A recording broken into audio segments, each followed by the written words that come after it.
Residents in southwestern Florida continue to struggle today with recovery efforts and, in some cases, getting their basic needs. Power is still out to more than 500,000 homes and businesses in the state, and more than 90 people in Florida died in the wake of Hurricane Ian, according to the latest counts from several news organizations. At the same time, President Biden visited Puerto Rico today to survey the damage there from Hurricane Fiona. William Brangham begins with this report. Days after one of the strongest storms in U.S. history made landfall, recovery efforts are still in full force. In places like St. James City, Florida, a coastal hub northeast of Fort Myers, local residents are pitching in on the effort as well. We've had people wandering around the streets, and we were able to get out to them, get them onto rescues, we get them on helicopters. This morning, over 570,000 homes and businesses in Florida remained without power, a substantial recovery from the 2.6 million who were in the dark days earlier.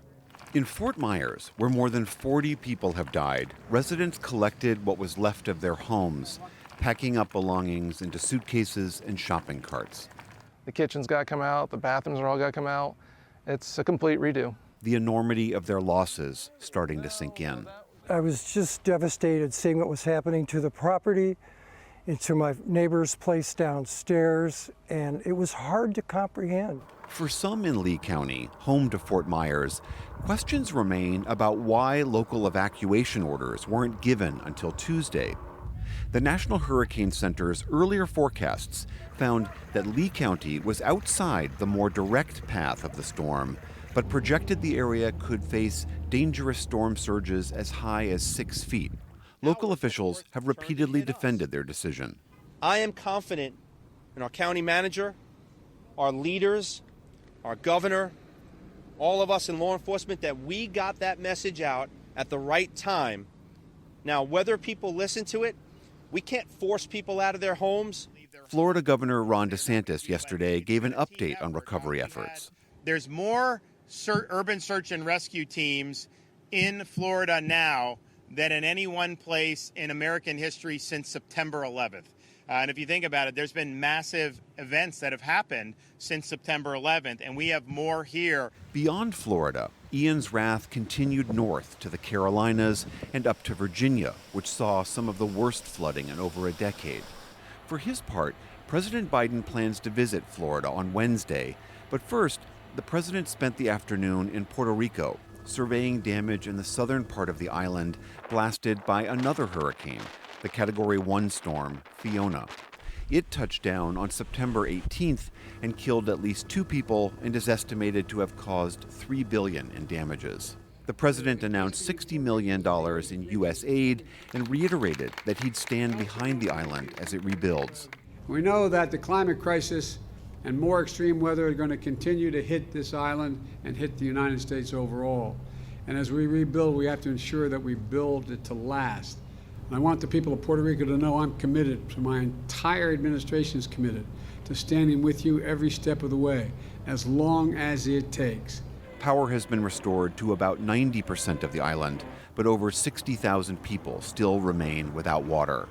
The White House said aid will go towards strengthening flood walls and creating a new warning system to ensure the island is better prepared for future storms.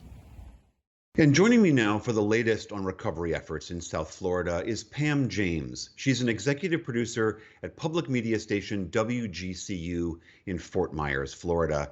Pam, thank you so much for being here. Could you just give us a sense of how things are in Southwest Florida right now? Sure. Right now, it's really overwhelming the amount of damage that we're seeing along the coastlines. It's been described as, a bomb going off on certain parts of, say, Fort Myers Beach or Sanibel, or even where there's a small little artistic village called Matlacha is just completely decimated. It doesn't exist anymore. There's so much loss and devastation and people who are now without homes. But then there's this inconsistency because we have the other half of the our broadcast area that was less phased, I should say, less impacted.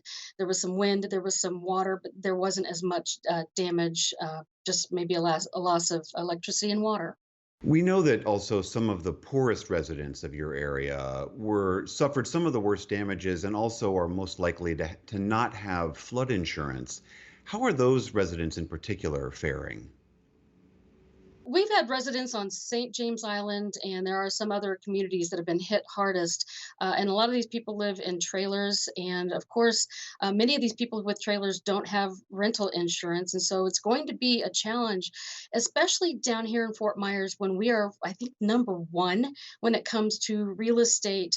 At prices that have been just outrageously jacked up.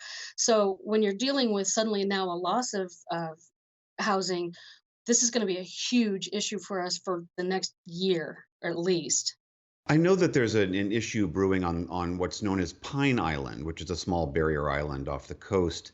Residents there apparently complaining that they were not getting enough relief, and local officials saying that it's just so difficult to get there that they should try to get off the island. Can you tell us what's happening there?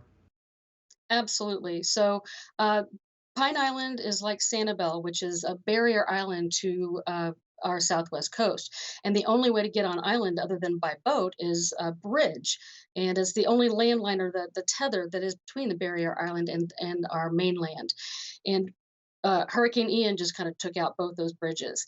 So, yeah, so these people are stranded on their islands if they don't have boats.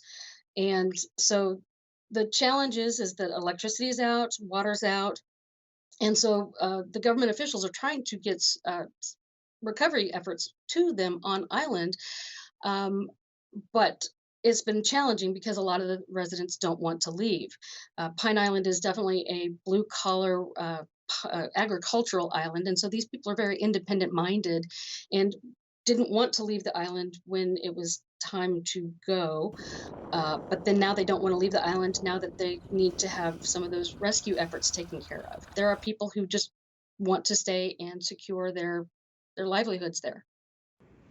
We hope those cutoff communities do make it through okay. That is Pam James, executive producer at WGCU Public Media Station. Thanks so much for being here. Thanks for having me.